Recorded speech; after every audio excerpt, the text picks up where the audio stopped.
Awni yantuma anga bi kunafoni bakurumbaw be talike nununa. Yaya Traoré ni bela jelimba don Cisco la kuma lasela minu garsige donendo lujurala oluka faranyonga kulu ma nyemado bi kunafoni ya ukono ambena nyefoli chamanke ni makufolinka.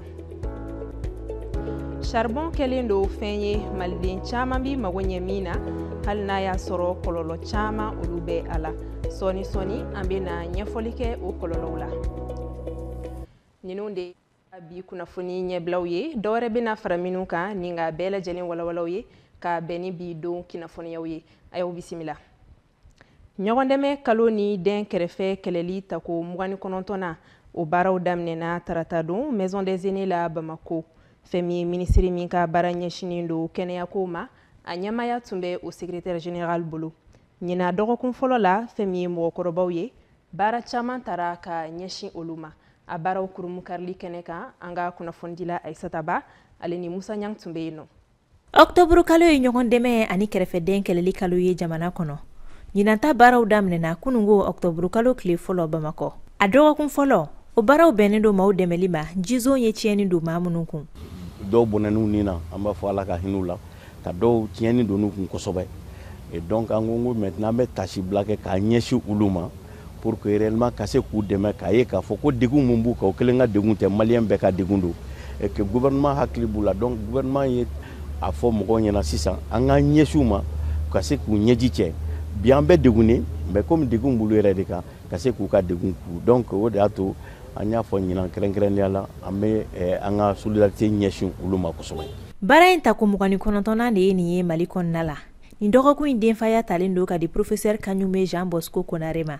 Ka kɛɲɛ ni bonya in ye professeur Konare ye a ka nisɔndiya yira. Ministre ka bɔ a ka bureau la ka taa ne fɛ n ka baarakɛyɔrɔ k'a fɔ Karisa an y'a ŋaniya i ka kɛ semaine de la solidarité parrain ye.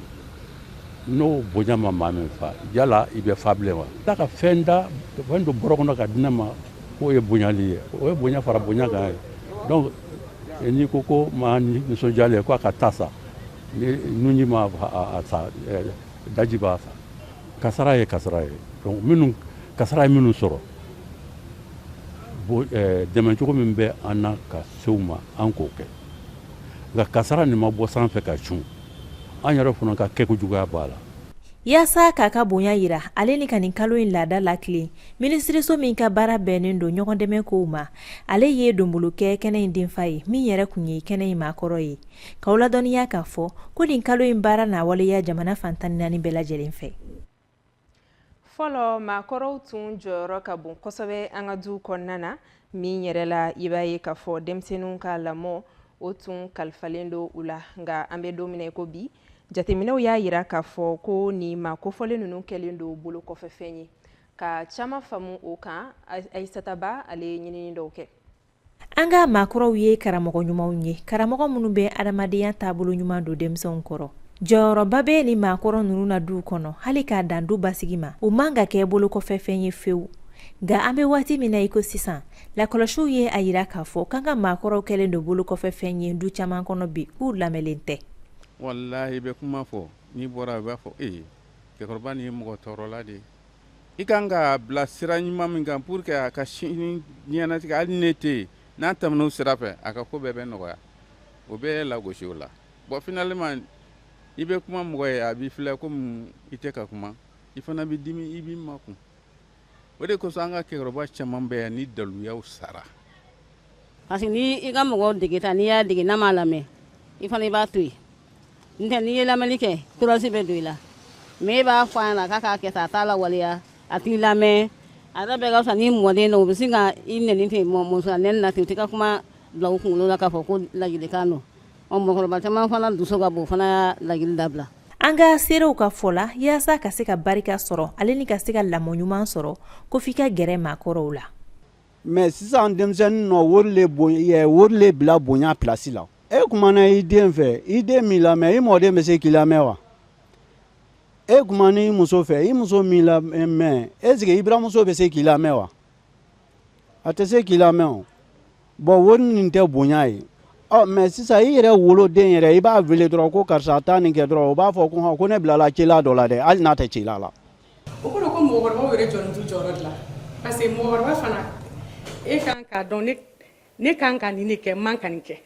donc den fana kan ka taa sira min fɛ n'a man ka taa sira min fɛ e b'o dɔn donc déjà ni den ye min kɛ n'a ma ɲi i b'a fɔ a ɲɛna de i ye nin kɛ a man ɲa i ni ɲangili min ka kan a kan k'o da i kan ka diyaɲɛ in bila kɛrɛfɛ mais ka to a ka fermeté in kɔnɔ ne bolo o de ye mara ye mɔgɔkɔrɔbaw yɛrɛ fana jɔlen do t'u jɔyɔrɔ la kosɛbɛ o de kama denw fana tɛ siranw ɲɛ maakɔrɔw bɛ woba dala an ka duw kɔnɔ u bɛ baara minnu kɛ duw kɔnɔ ale ni denmisɛnninw lamɔli ani du basigi la u bɛ u bɛɛ lajɛlen waleya ni nisɔndiya de ye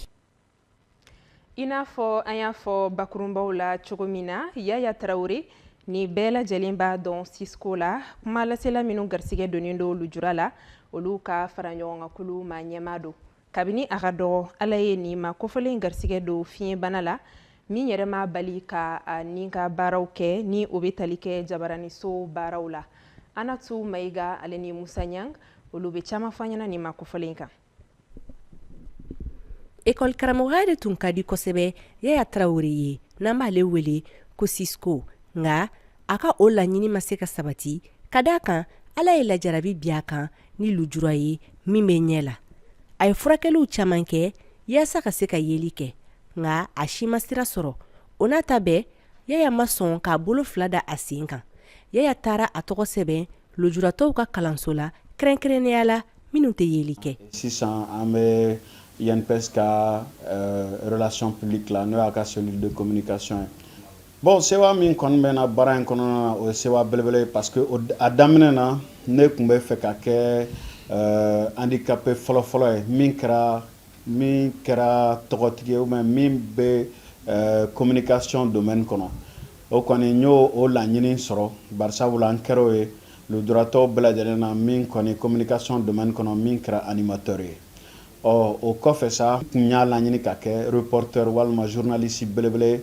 o ko gɛlɛyara barisabula o kalanso o wagati la o kalanso kun tɛ an fɛ yan bon kalanso fana nalen a moyen kun tɛ n ye ka taa o kalan kɛ k'a kɛ donc n tora an ka animation domaine kɔnɔ animation domaine de kɔni nana ni n ye fo n filɛ nin yɔrɔ min na bi donc o ye sewaba ye Yaya ka lujura ma fosi bɔ a ka laɲiniw la ka da kan a ma gɛlɛya fosi sɔrɔ n'a ye a ka denmisɛnniya kɔnɔna la bi Yaya ye kunnafonidila ye n'an b'a fɔ ko animateur a bɛ san 20 bɔ a ka fɔ la a ye baara daminɛ radio canal 2000 la o animateur de radio an y'a daminɛ an ye san 15 k'o kɔnɔ canal 2000 la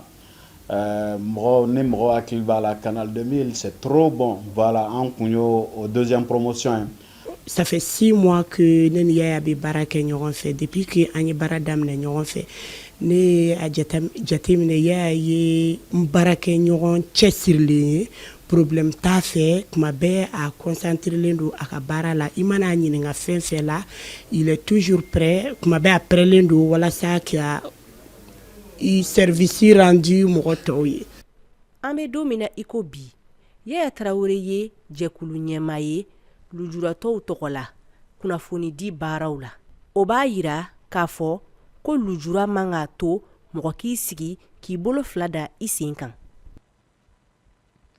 charbon ye fɛn ye an bɛɛ lajɛlen bɛ minnu matarafa an ka duw kɔnɔna na nka k'a fɔ ko kɔlɔlɔw b'a la caman tɛ o dɔn o de kama an ka lasigiden Isa Sise ale ye ɲinini dɔw kɛ o kɔlɔlɔw kan an ka lajɛ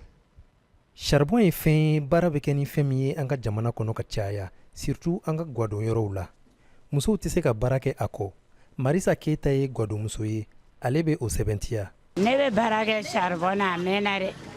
de b'an fitinin an b'an baw ka tobili kɛ charbon na fɔ sisan nka charbon kɔni tobili a ka jugu mɔgɔ dusukun ma a yɛrɛ b'a dɔn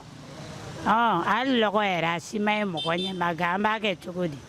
ni dumuni tɛ n'a dabila jagoya an ka baarakɛminɛ de don wa maa caman bɛ nafa sɔrɔ a la kosɛbɛ a kɛra baarakɛlaw ye o walima feerekɛlaw tile kɔnɔ kuma dɔ e bɛ se ka tɔnɔ sɔrɔ 2000 kuma dɔ e b'a sɔrɔ 3000 kuma dɔ yɛrɛ a tɛ tɛmɛ 500 kuma dɔ a tɛ tɛmɛ 400 kan ne kɔni a ma kɔlɔlɔ foyi lase ne ma parce que yan ne y'a lajɛ n kɔrɔkɛ kɔrɔba olu bɛ baara la olu bɔra o dɔgɔnin nana olu bɔra fo ne yɛrɛ sera charbon yɛrɛ bɛ sɔrɔ bayirimɛli la dɔgɔtɔrɔ ka kuma kɔnɔ ale y'a yira ko o bayirimɛli bɛ kɔlɔlɔba de lase adamaden ka kɛnɛya la. Charbon kɔlɔlɔ dɔɔni b'a la surtout kɛnɛya fanfɛla la et kɛnɛya min yɛrɛ principalement min baselen don kosɛbɛ fugonfugon kan parce que n y'a f'i ɲɛna cogo min na charbon a mɛnɛtɔ la i bɛ se ka kɔlɔlɔ sɔrɔ a la et charbon ala tatɔ la poussière min bɛ bɔ a la o fana bɛ se ka kɔlɔlɔ lase ma parce que o poussière olu de bɛ n'u jɔ fo fugonfugon filijuru labanw sanfɛ donc a bɛ se ka bana caman causer comme a bɛ se ka bana yɛrɛ dɔw minnu bɛ yen kɔrɔlen k'olu fana la juguya i n'a fɔ sinsan. Charbon bɛ sɔrɔ yɔrɔ bɛɛ. Jiko ni kungoko minisiri ka sɛgɛsɛgɛli y'a jira ko jiritigɛ ye kungo tiɲɛni sababu dɔ ye Mali kɔnɔ. An bɛ taa ni kunnafoniyaw ye halisa hali n'a y'a sɔrɔ bɔlɔlɔsiraw ye waliya ye kumaɲɔgɔnya caman bɛ kɛ min senfɛ fɛn min ye burujaliw ye jateminɛw ye a yira k'a fɔ ko olu caman bɛ k'a kan i n'a fɔ an bɛ waati min na ko sisan ka caman faamu o kan Fuseni Sisoko ale ye ɲinini dɔw kɛ. Bɔlɔlɔ labaarali nana fɛn caman nɔgɔya ni ka fiɲɛ don fɛn dɔw fana la. A kɛra sababu ye bi ni ka maaw cɛ gɛlɛya ka sabu kɛ ɲɔgɔnni ale ni ɲɔgɔn burujaw ye bɔlɔlɔ siraw fɛ. Kabi maaw bɛ u dogo k'a kɛ fo sisan nɔ maaw bɛ a kɛ panparapan. Waliya min don a yirala k'a fɔ k'an'an danbew tɛ taa. Min tun tɛ ka kɛ kunu denmisɛnw ko ye o bɛ ka kɛ bɔlɔlɔ sanfɛ. A fɔlɔfɔlɔ ye mun ye? A b'a fɔ ma ko ɲɔgɔn burujwa n'o ye dalakojuguya ye ani ɲɔgɔn danbe tɛ an ka namu na tɛ yen an ka taabolo la silamɛ diinɛ ni chrétien diinɛ si ma sɔn a ma. Ka association bɛɛ créer pour que a ka jamana dɛmɛ min tɛ nɛnni ye min tɛ burujali ye o association créer yan anw ko Maliba ka ko président ye Mali kɔnɔ yan a kɛra jagokɛyɔrɔ de ye parce que mun na mɔgɔ wɛrɛw de bɛ wari di réseau vidéoman ma u ka mɔgɔ wɛrɛ dɔgɔya. Yaasa ka fu siri ɲɔgɔnninw la an ka bɔlɔlɔ siraw fɛ ma wulen bɛɛ ka u jɔ. N'i bɛ réseau sanfɛ n'i ye suɲɛli kɛ n'i ye mɔgɔ nɛni ou bien n'i ye mɔgɔ fɛn ɲagami ou bien n'i ye a essayer ka don mɔgɔ compte la donc sariya taar'o de la 2019 k'olu kɛwale ninnu ɲangiri. Ɲɔgɔnni ani ɲɔgɔn buruja an ka réseau kan o kɛlen don waliya ye bi min bɛ ka maa caman siran bɔlɔlɔ la baarali ɲɛ. Seere dɔw ka fɔla k'a ko kɔlɔlɔ tan tɛ. Diinɛ sira fɛ n'i ye a lajɛ Bible yɛrɛ bɛ an kalan min na o ye k'a fɔ an ka ɲɔgɔn kanu. I tɛ fɛ min ka kɛ i la i kana o kɛ i mɔgɔ ɲɔgɔn na. An bɛ fɛ min ka kɛ anw ye an ka o kelen kɛ bɔlɔlɔ kan walasa mɔgɔw ka se ka se anw ma ani an bɛɛ ka lafiya sɔrɔ. Fo bɔlɔlɔ ka labaara ni hakili ye ka kɛɲɛ ni jamana danbew ye. O la fo fɛɛrɛ jɔnjɔn ka bila sen kan bɔlɔlɔ siraw olu koɲɛw ɲɛnabɔ ko ɲuman kama. Nin tun ye Fuseni Sisoko ka fasiri ye min bayɛlɛmana bamanankan na Aisata b'a fɛ faamuyali ko ɲuman k'o da ni kunnafoniya ninnu kan aw ni ce aw ka kulomajɔ la.